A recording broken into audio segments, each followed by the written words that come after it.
इन्हनि जे लाइ कोई कानून न आहे, कानून ग़रीबनि जे लाइ। मां तव्हां खां पुछां थो, इहो कानून सही आहे? इन में ज़रदारी साहब जी इज़त आहे? बाबा हितां ॻोठ जो वॾेरो उहो चवे त तव्हांजे लाइ कानून आहे, मुंहिंजे लाइ कोई कानून आहे, मुंहिंजी मर्ज़ी आहे, जीअं वणे तीअं कयां, इन वॾेरे जी इज़त थींदी ॻोठ में? तंहिंजे करे सुठो आहे, ज़रदारी साहब खे घुर्जे, जनरल खे बि घुर्जे, वज़ीर आज़म खे बि घुर्जे, गवर्नरनि खे बि घुर्जे त टीवीअ ते अची बयान ॾियनि त असां पाकिस्तान जे आम शहरनि वांगुरु ज़िंदगी गुज़ारींदासीं, असांखे इहा इस्तिस्ना क़बूल न आहे, जेको ग़रीब जे लाइ कानून हो असांजे लाइ कानून, इज़त इन में त। बाबा जेकर इहो बयान ॾे आहे ज़रदारी साहब त अञा इज़त वधे सा या न?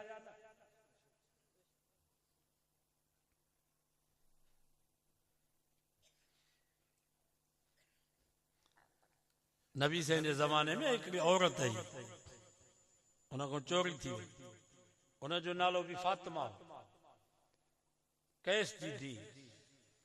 साईं जन जो पुटेलो हज़रत ज़ैद, उन जो पुटु उसामा, नबी साईं खे ॾाढो प्यारो,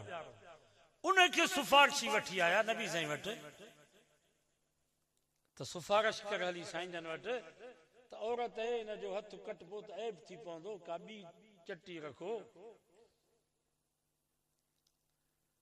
फग़ज़िब वजह रसूलिल्लाह, नबी साईं जो चेहरो मुबारक कावर में लाल थियो। पाण फरमायूं लानल्लाहुल यहूद वन नसारा, यहूदिन ते भी अल्लाह जी लानत, नसारन ते भी अल्लाह जी लानत। मुझे नबी फरमायो यहूदी ऐं नसारा भी इएं कंदा, को ग़रीब ॾोह कंदो त उन जे लाइ कानून हूंदो,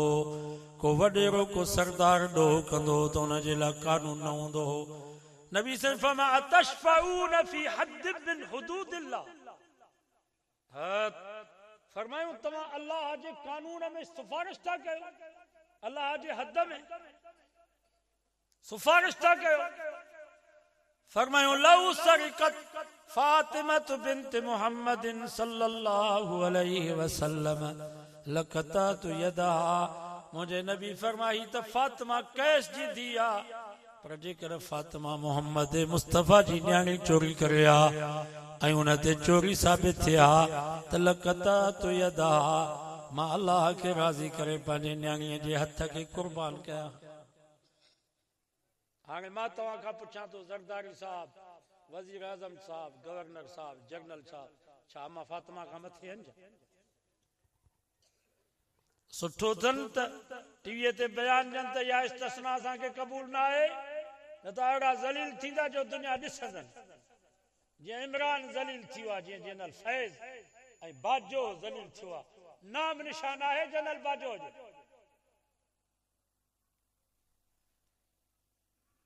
ये मुल्क पाकिस्तान न सदर जो आहे, न वज़ीर आज़म जो आहे, न जनरल जो आहे, ये मुल्क पाकिस्तान हिन ग़रीब अवाम है।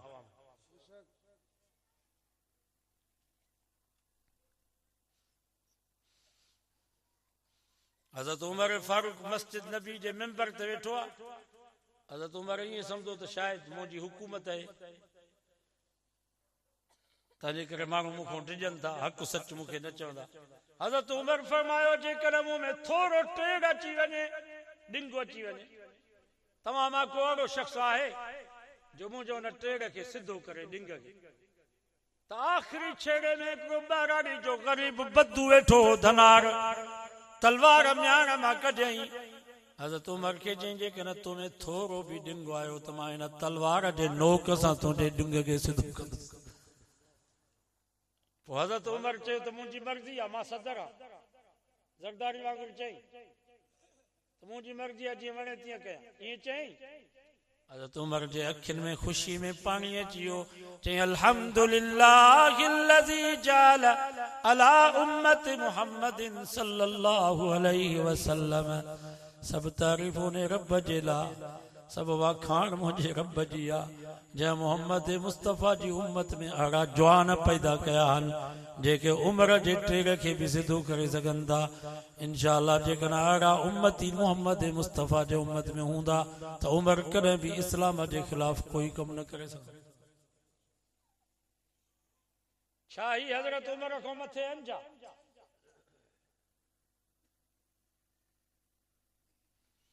गलत कानून था पास कर। हाँ कानून पास किया तो 15 साल की उम्र में 16 साल की उम्र में जेकर को निकाह करे नी तो हल बाबा 10 साल टीप 10 साल जेल दंड ते को अलावा ऐं चवनि था त इहा ज़िना बिल जबर आहे इहा ज़्यादती आहे कमीना ॾिसो त कानून कहिड़ा पास था माना ज़िना भली हले निकाह न थिए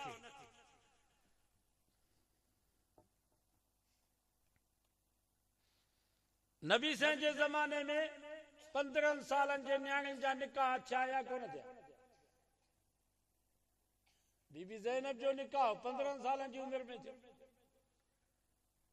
नबी साईं अम्मा आशा सां 9 साल अम्मा आशा जी उम्र हुई 9 सालनि जी उम्र में मोहम्मद मुस्तफ़ा अम्मा आशा सां निकाह कयो या ही कमीना केरु थींदा जो यूरोप जे चवंदा था 18 साल उम्र थिए त पोइ निकाह अॼु वाइदो कयो त इहो कानून न मञींदासीं असां गुलाम मोहम्मद मुस्तफ़ा जा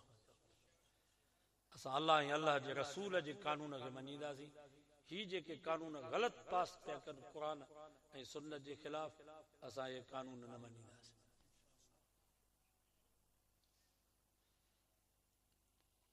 पुट न्याणी जवान थी वञे उन्हनि जी शादी कराई असां पाण करायूं असां पाण न्याणियुनि वारा 13 साल 14 साल जी उम्र में मां पंहिंजे न्याणियुनि जी शादी कराई आहे अचो कि पुलिस वारो त पेट त फाड़ियोसि अचे को जज ॾिसो सो डिजो न रिश्तो अची वञे जल्दी न्याणी 40 साल न्याणी जी उम्र थी वई आहे मुसलमान उथारे क़ुरान मुंहिंजे साम्हूं पियो आहे मोबाइल में मैसेज पिया अचनि साईं जोगी साहब असांजे ॻोठ में अचो पिया असांजे महले में अचो पिया असांजे शहर में अचो पिया महिरबानी कजो कुझु असांजे बारे में बि वहज़ कयो साईं असांजी 40 साल उम्र थी वई आहे असांजा अबो अम्मा असांखे उथारण जे लाइ तयारु न आहिनि साईं तव्हां हिननि खे न सम्झाईंदव त केरु सम्झाईंदुनि ही हयादार न्याणियूं पयूं चवनि तव्हांजे घर जी शिकायत तव्हांखे न मिलंदी पर मस्जिद जे पेशमाम खे मिलंदी त मुंहिंजो बाबो तव्हांजो जमायती आहे सम्झायोसि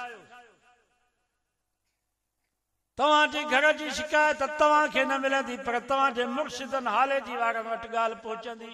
मोबाइल लॻी पई आहे त तव्हांजो मुरीद आहे मुंहिंजो मुड़ुसु सम्झायोसि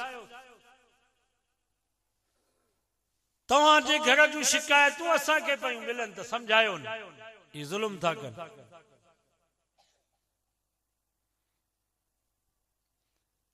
कुरान तो फमा अलकिहुल अयामा मिनकुम वस्सालिहीन मिन इबादिकुम व इमाइकुम रब फरमायो जेके भी गैर शादीशुदा हुजनि पुट हुजनि न्याणियूं हुजनि सभिनीनि खे पाणायो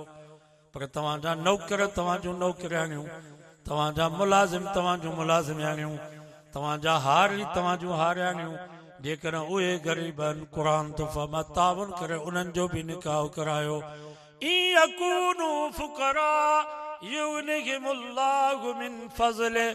या अल्लाह नौजवान चवनि था नौकरी जो मसलो आहे न्याणियुनि वारा चवनि था त ॾाजे जो मसलो आहे अल्लाह साईं फरमायो ओ नौजवानो नौकरी जो इंतज़ार न कयो न्याणे वारो ॾाजे जो इंतज़ार न कयो रिश्तो अची वञे जल्दी पुट न न्याणियुनि खे पढ़ायो जेकॾहिं हे ग़रीब हूंदा घोट कुंवार फ़क़ीर हूंदा युगनिहिमुल्लाहु मिन फ़ज़ल निकाह जे बरकत जे करे मां रब शाहूकार न कयां त मां ख़ुदा ई न बरकत निकाह में ऐं निकाह खे आसान बना मां हिकिड़ो वाक़ियो पढ़ियो मुफ्ती निज़ामुद्दीन शामज़ई शहीद रहमतुल्लाह अलैह बिनूरी जो वॾो मुफ्ती हो कराची जुमे जी राति घर आयो हुनजी न्याणी जवान थी वई भाटियो बि हुनजो आयो मोकल ते जुमे जी राति भाटे खे चई पुट तूं जवान थी वियो आहे मूं वटि न्याणी आहे उहा बि जवान थी वई आहे मुंहिंजी दिलि चई थी मां तोखे न्याणी ॾियां चई चाचा जी तव्हांजी मर्ज़ी उन वक़्त में ॿार घुराई निकाह पढ़ाई घरवारी खे चई त न्याणी खे संभेरे मुड़ुस जे केॾी आसानी आहे शरीयत तव्हां महीनो अॻु में रईस जे ओताक में गॾु थियो शादी जी तारीख़ बदनी तारीख़ बदी पूरो महीनो सॼे ॻोठ जूं मायूं घर में गॾु थी ईके ते नाच हल डांस हल ही से शादी पई थी हिकिड़ी शादी में भेण पंहिंजे भाउ जी शादीअ में नाच पई करे क़ुरान मुंहिंजे साम्हूं पियो आहे उनजी वीडियो वायरल थी वई पछाड़ी में उन भेण पंहिंजे भाउ जी शादी में ख़ुदकुशी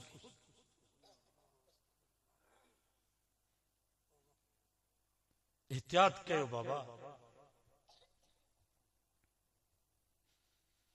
ये नाच गाना ये दोल धमचड़ असांजा ना ये हिंदुन बीलन कोले नहीं वांगे नबी से फरमा भले में भलो निकाह बरकत वारो निकाह हुआ जंहिंमें ख़र्च घट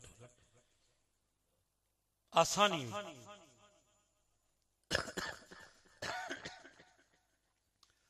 असांजी शादी आहे मौलाना सुल्तान अहमद जतोई रहमतुल्लाह अलैह फरमाइंदो दोल वारो तो चवे लानत लानत लानत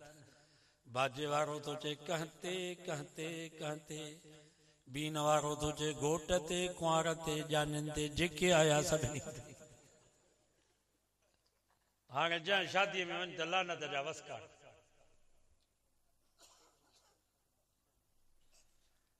अगल शादियुनि में न वञो बाइकाट कयो मां न वेंदो आहियां बिरादरी में शादियूं थींदियूं आहिनि शादी में न वेंदुसि भाई शादी गुज़री ईंदी पोइ वेंदा आहियूं 500,000 रुपया ॾेई ईंदा आहिनि चवंदा आहिनि सोचंदो त बाबा तव्हांजे शादी में बेपर्दगी लाॾा सेरा हुया दोल धमचड़ हुया शरीयत जी ख़िलाफ़ वर्जी इनजे करे न अची सघियासीं बाक़ी हाणे बिरादरी त रखणी आहे न सुभाणे मां मरंदुसि त तव्हां मंगसी त कोन ईंदव क़बर खोटण जे लाइ वरी बि इहे बिरादरी कमी ईंदी मजबूर थी हुनखे पात ॾींदा आहियूं का मोती फोती थींदी आहे त 2,000 3,000 तॾहिं जा बि ॾियणा था पवनि बिरादरी खे छॾिबो त न ठीकु आहे इहे मसइला पिया हलबा हलंदा मां तव्हां खां पुछां थो असांजो ॾिसो था त ज़रदारी सां पीपी वारनि सां केॾो जहिड़ो आहे जहिड़ो की न वरी राशिद महमूद शादी कई भाउ जी अली हसन ज़रदारी बि उते पहुतो मुराद अली शाह बि पहुतो सभु पहुता ठीकु आहे हू इख़्तिलाफ़ आहे पंहिंजी जाइ ते हाणे जो सिराज दुरानी मरी वियो अॼु हुन सां मुक़ाबिलो हुयो उहो जो मरी वियो त असांजा जमियत वारा सभु हुनजे तॾे ते पहुता शादी गमी खां न वञिबो